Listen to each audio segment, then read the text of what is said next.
बता दूं कि 2017 में एक ट्रेलर आया मूवी का, मूवी का नाम था ग्रे स्टेट। अब इसमें क्या नया है? नया ये था कि जब ये मूवी रिलीज होने वाली थी उसके कुछ टाइम पहले ही डेविड क्लोरी को उसकी वाइफ और उसके बच्चे के साथ गोली मार दी गई। रीज़न रहा होगा कि एक डायरेक्टर को उसकी बेटी और वाइफ के साथ मार दिया जाता है मूवी के रिलीज होने से पहले, और वो मूवी नहीं बनती है। ऐसा क्या दिखाना चाहते थे डेविड उस मूवी के अंदर जो 2017 में आनी थी? लेकिन उसका ट्रेलर ज़रूर आया था और उस ट्रेलर के अंदर ऐसा कुछ दिखाया ज़रूर था जिसमें बताया गया था कि आने वाले टाइम के अंदर लोग एक दूसरे के पास जाने से थोड़ा डरेंगे, यानी कि सोशल डिस्टेंसिंग मेंटेन करेंगे। लोगों को एक घर में कैद कर दिया जाएगा, यानी कि लॉकडाउन होगा। ट्रांसपोर्ट सारी चीज़ें बंद कर दी जाएंगी और कैश बिल्कुल नहीं होगा। उनके बॉडी में एक चिप इंसर्ट की जाएगी, जो जितने भी ट्रांजैक्शंस होंगे वो सब उस चिप से होंगे। ये तो सिर्फ एक ट्रेलर था जिसमें बताया गया था। बताना तो कुछ और चाहते थे, लेकिन उससे पहले ये मूवी और वो दोनों ही ख़त्म हो गए। 2017 में ही बिल गेट्स ने बोला था कि एक महामारी आने वाली है जिसके लिए हमें तैयार रहना चाहिए। और ठीक 18 अक्टूबर 2019 को बिल गेट्स ने एक मीटिंग में बोला कि अब जो वॉर होगी कंट्रीज़ के बीच में वो मशीन से नहीं होगी, वायरस से होगी। और अभी आप जानते हैं बिल गेट्स को लेके क्या कंट्रोवर्सी चल रही है। आपको लग रहा होगा कि दो वीडियो का आपस में क्या कनेक्शन है। कुछ लोग समझ रहे होंगे, कुछ लोगों को समझ में नहीं आ रहा होगा। तो यहाँ पर एक यू टर्न आता है और मैं आपको ले जाता हूँ 1980 में। 1980 के अंदर एक ऑर्गेनाइजेशन बनी जिसका मेन मकसद था इस पूरी दुनिया में एक पावर होना, यानी कि पूरी दुनिया को एक पावर चलाना। और उस पावर को उन्होंने नाम दिया था न्यू वर्ल्ड ऑर्डर। ऑर्गेनाइजेशन में ज़्यादा लोग नहीं थे, कोई सीक्रेट 100-150 लोग होंगे।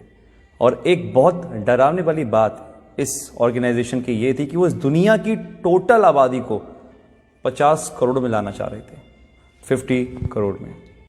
उनके टारगेट में थे वो देश जिसमें सबसे ज़्यादा पॉपुलेशन है, जिसमें हमारा इंडिया भी होता है। सबके लिए उन्होंने एक प्लान बनाया जिसका नाम था MMP, mind control, money control, population control. Control यानी कि आदमी खुद से कुछ ना सोचे, जो वो चाहें वो आप सोचो, माइंड कंट्रोल। और ये किसके थ्रू होता? मास मीडिया के थ्रू। जो मीडिया में दिखाया जाएगा वो आदमी सोचेगा। और एक कल्चर ऑफ फेयर, यानी कि एक डर का माहौल बनाना, क्योंकि डर एक ऐसी चीज़ है जो अगर दिमाग में बिठा दी जाए किसी की तो इतनी आसानी से निकलती नहीं है। और वो ऐसा हुआ है। आज बहुत से लोगों का माइंड कंट्रोल करती है मीडिया, जो वो बोलती है वो आप मानते हो। और कल्चर ऑफ फेयर, डर का माहौल, ये तो आपने देख ही रहा है जो आजकल चल रहा है। कंट्रोल यानी कि आदमी जितना हो सकता है लेस कैश, कैशलेस, या जितना हो सकता है टोटली डिजिटल। और वो आपके सामने ही है। आज हमारी डिजिटल करेंसी किस तरीके से बढ़ रही है आपको पता ही है।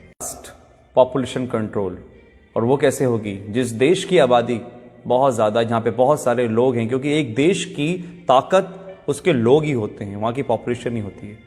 तो उस पॉपुलेशन को कम करना, और आप कम करने का मतलब आई थिंक तो समझ चुके होंगे कि मैं क्या बोलना चाह रहा हूँ।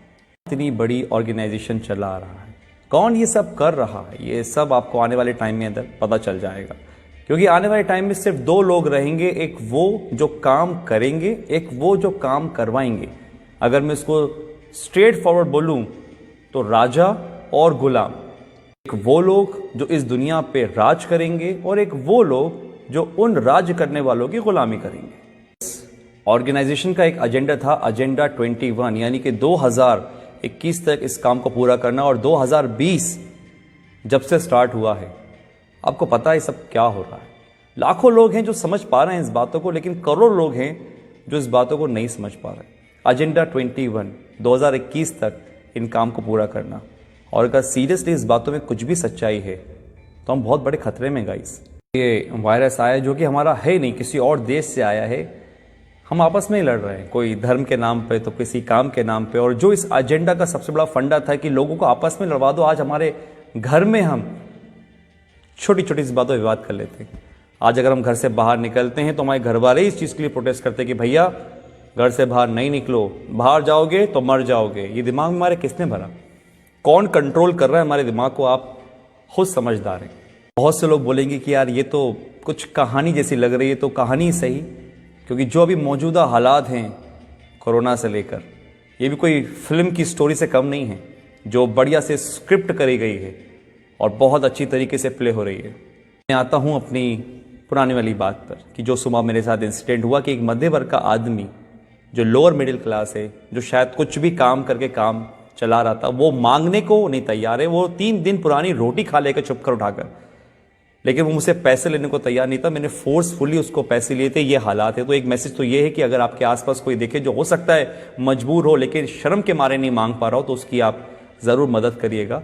इतना तो हम लोग अंदाज़ा लगा लेते हैं कि कौन परेशान है कौन नहीं। दूसरी बात, अगर ये बात सही है कि जो 1980 में एक एजेंडा चला, एजेंडा 21, डर का बिजनेस, अगर ये सही है तो गाइस आप लोग समझिए, संदीप महेश्वरी, मिस्टर रॉय चौधरी, ऐसे बहुत से लोग हैं, बड़े बड़े डॉक्टर्स हैं जो आपको समझाने की कोशिश कर रहे हैं कि इसका मॉर्टेलिटी रेट बहुत कम है, 0.01%।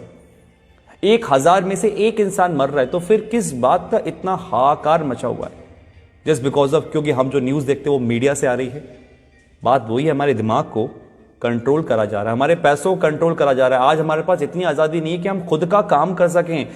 किसी के कहने पे हम दुकान खोलते हैं, किसी के कहने पे हम दुकान नहीं खोलते। ये हक हमसे छीन लिया गया है, पैसा कमाने का हमसे छीन लिया गया है। हम खुद से आज कुछ नहीं कर सकते। ये कहीं वो एजेंडा 21 तो नहीं? अगर है तो आज डर छोड़िए, अपनी इम्यूनिटी पे काम करिए, दिमाग लगाइए, लॉजिक समझिए। मीडिया क्या बोलती है वो नहीं, आप ये समझिए कि दूसरे जो लोग, लाखों लोग समझ रहे हैं लॉजिकल बात को, उसको पकड़िए, ठंडे दिमाग से सोचिए और फिर फैसला कीजिए कि आपको क्या करना है। आप डरेंगे नहीं तो आप संभल जाएंगे, और अगर आप संभल गए तो ये देश बच जाएगा। Thank you.